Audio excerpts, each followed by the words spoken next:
Hi everyone, I'm Ashleigh Myerscough, Senior Performance Coach here at 7 Geese, and today I'm going to answer the question of how would you recommend augmenting rating and merit-based reviews right now? Now that's a real loaded question.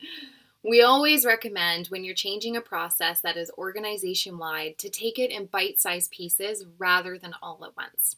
Specifically when looking at making a shift from doing a transitional review process to something more modern, the first step that we encourage you to take is including more regular, frequent performance activities, such as having quarterly goals or OKRs, regular one-on-ones, and more timely feedback.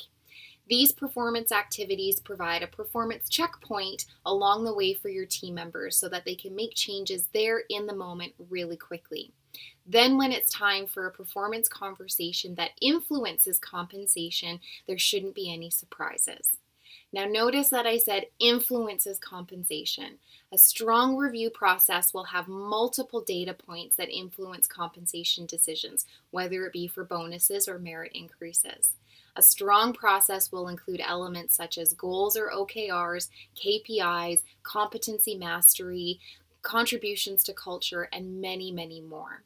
The point here is that not one data point should be the decision maker.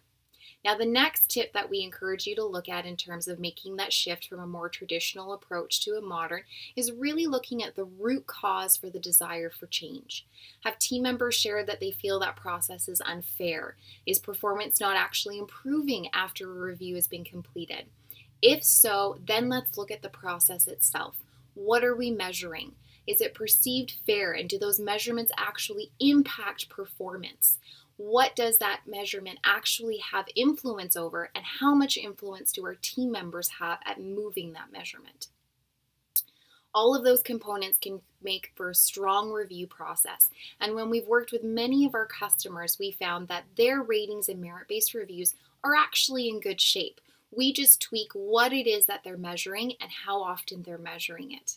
This helps to give that perceived fairness to our team members because they've got checkpoints along the way that they're more in control of the outcome of their review. Now, last tip that we'll share is around ratings. As humans, we're socially wired to be compared with one another, and it can actually be a really great way to improve performance. That being said, what we compare our team members against each other with is the key. We want to make sure that those measurements and that social comparison is around activities that actually do improve performance. So, in summary, those 3 things that we can look at doing right now to shift from a more traditional approach to something more modern would be including more bite-sized opportunities for performance-enhancing activities.